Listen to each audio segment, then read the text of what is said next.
On receiving, Justin Silva had 5 catches for 43 yards. And on defense, Will Lucas led the defense with 10 tackles.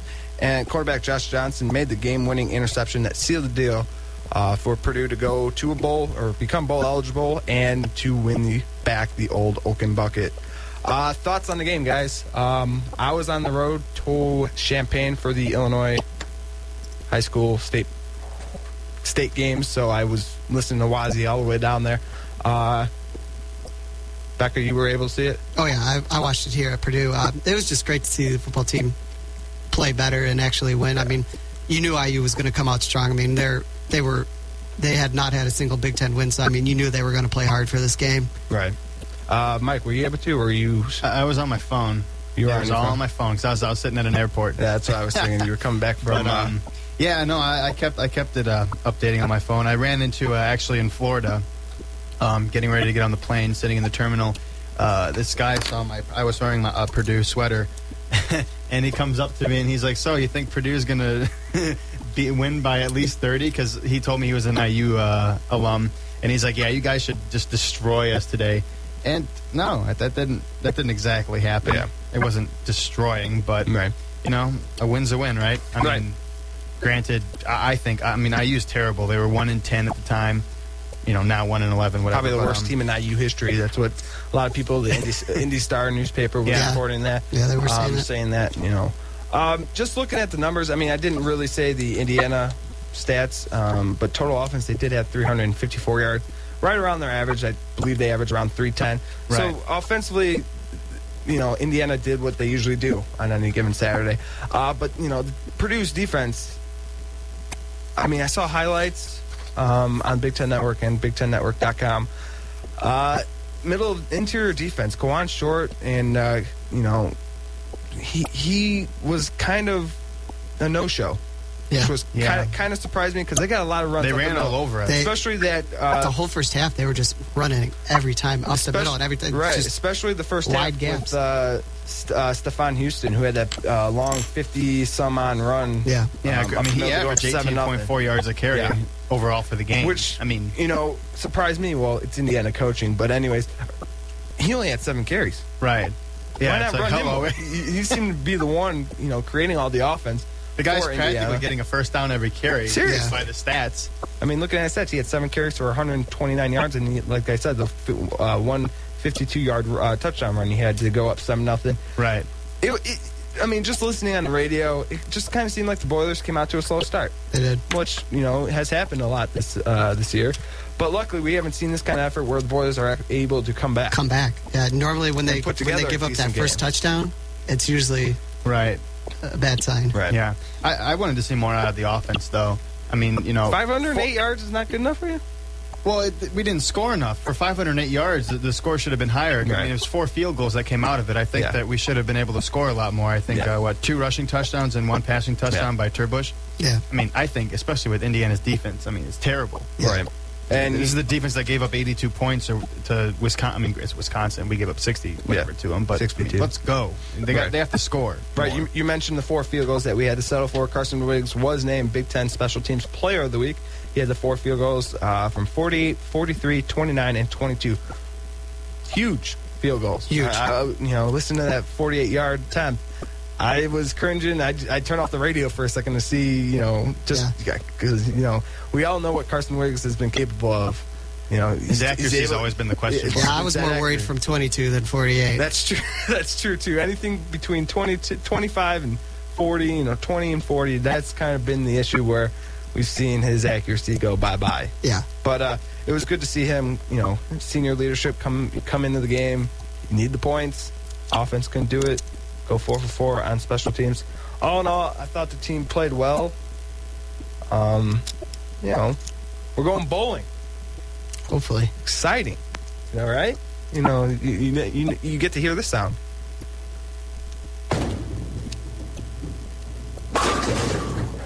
That was a spare. I'm sorry. That wasn't a strike. That would have been a strike if it was me.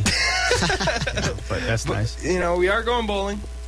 We're 6-6, bowl eligibility. Most likely we're going to a bowl. Yeah. I'd be really surprised if Purdue gets snubbed out of a bowl. Yeah.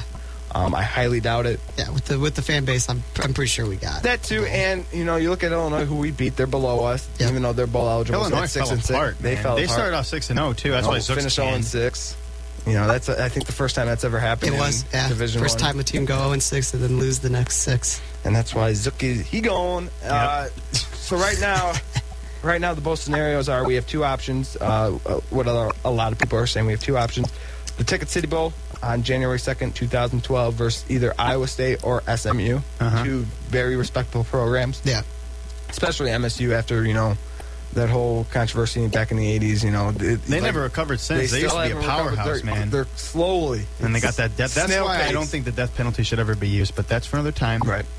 Or our second option is the Little Caesars Bowl on December 27th, 2011, versus most of the time the number one MAC team. Yeah. Right, whoever wins the MAC title. Yeah. Pizza. Yep. That slogan. Yep. That was formerly the Motor City Bowl, right? Yes, Yeah. it is. Yeah, I went to that In Detroit. Yep, I went there in 2007 when with they played. Chris Summers. Joe game Tiller's winner. last year. Yep. Second to last year. Yeah, Was it? Oh, was, yeah. Oh, wait. You're right. Yeah. It was a game they had well in hand, and then all of a sudden you looked up and Central Michigan. and it was tied. You're like, Central Michigan. what came out knowing. happened? Right.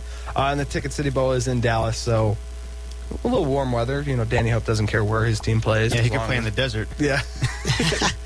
He's excited. Yeah. Yep. So, He's looking pretty good. yeah, Danny Hope was asked, what do you think about, going to a bowl? Pretty good. Yep. It's what, Danny Hope? I'm sorry? Pretty good. Pretty good. Pretty good. That's probably what he's saying to his players. We're all making a bowl game, guys. It was pretty good. Moving on to Danny Hope. Speaking of Danny Hope, did winning this game save Danny Hope's job? I think it did.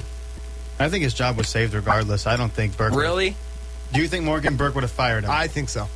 To be honest, You do? if Purdue would have lost Saturday to, like I To said, IU, yeah. He would have had to. He would have had to. football team in history, they would have had to. It's Morgan Burke. Here's He the guy would've- who almost got rid of Matt Painter But because he you was don't too cheap think to his- pay him. What? Go ahead. If Purdue lost Yeah. and Morgan Burke decided to keep Danny Hope, you don't think those boosters, Purdue boosters, Would have John stopped. Club, They would have stopped. they would have had Morgan Burke's head up first, Which is and what I then would have get liked to Danny see. Hope. I would have liked to have seen that because he's got to go. Both of them got to go. They got to go.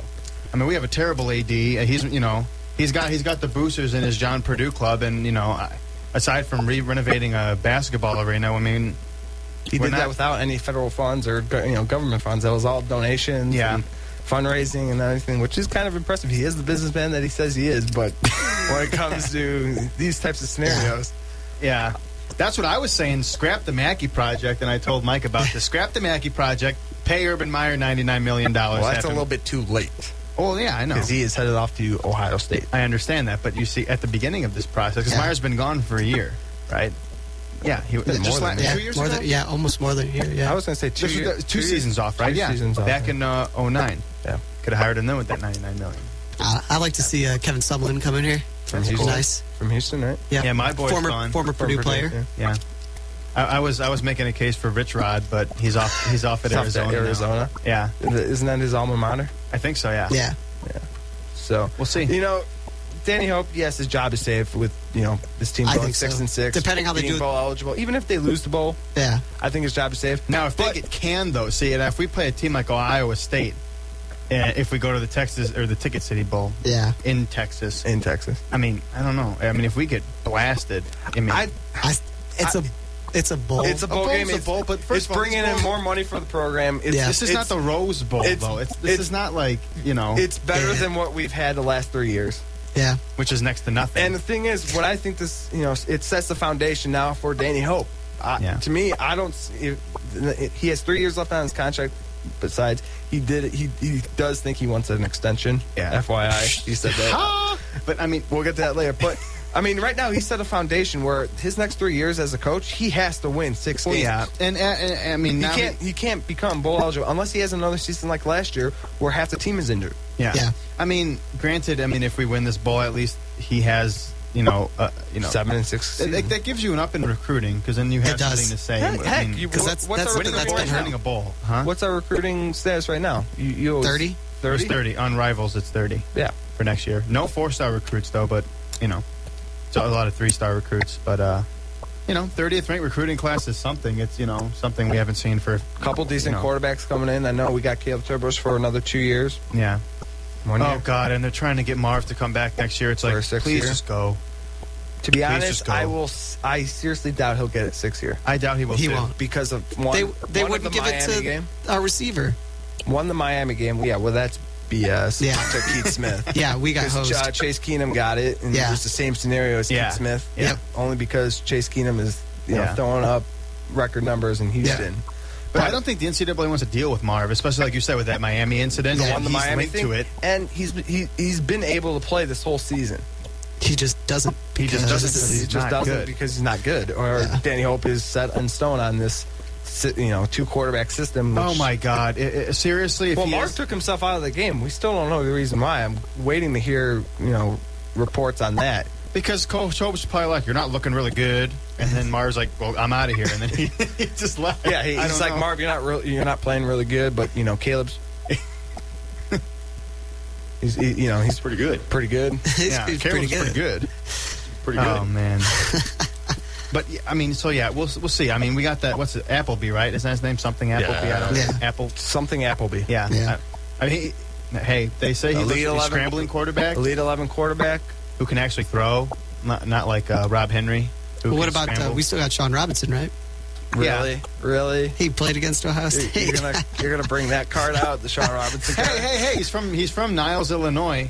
You're gonna bring Sean Robinson card into this conversation right now? Come on. Well, he exists. He does technically, exist. Don't tell me Rob Henry's going to start next year, and if he is, start praying.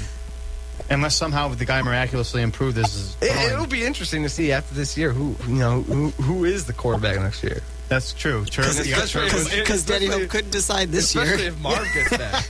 Oh no! So you got Marv, Rob Henry, Caleb Turbush, Appleby. Four. Hope wants to try this 4-quarterback system. Yeah, it's going to be a quarterback every quarter. That's how he's going to do it. He's just going to keep flipping. Before the game, they do like a little lottery to see what quarter they get. That's more reason than I've seen Danny Hope ever show his whole tenure here. So hey, it's The a step quartet. up. The quartet of quarterbacks. The quartet of Instead of the quarterbacks. cradle of quarterbacks, the quartet. Anyways, bowl announcement is set for December 4th. It will be set in stone where Purdue will be playing, so it'll be interesting. It's going to be one of those two bowls. I'm just going to shout out here. Anybody plan on going? Yeah, if it's they in play in Detroit, Detroit, yes. if they play in Detroit, I'll go. Dallas, I can't. Road trip to Dallas. I'm not going to is get gonna back be hard. in time. Yeah, just traveling wise, but Detroit definitely. sure I'd 2 go days to after Christmas. Yeah, Why not? December 27th. Why not? For sure. Yeah. All right, before that, we'll put that game in the books, and we'll preview the bowl game once we know where we are headed and who we are facing. Before we go into break, time for college picks. Last week, Tanner and I were 3-2. Becca, overall, you are 6-4. Tanner, you overall are 35-20, and I am.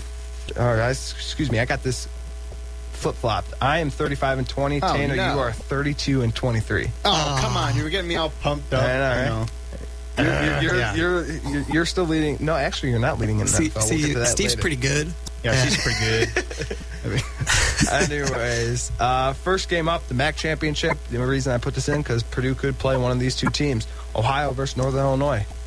Might go first. I'm like in Northern Illinois. They've run won 7 in a row. So they're super hot, and I think they'll beat Ohio.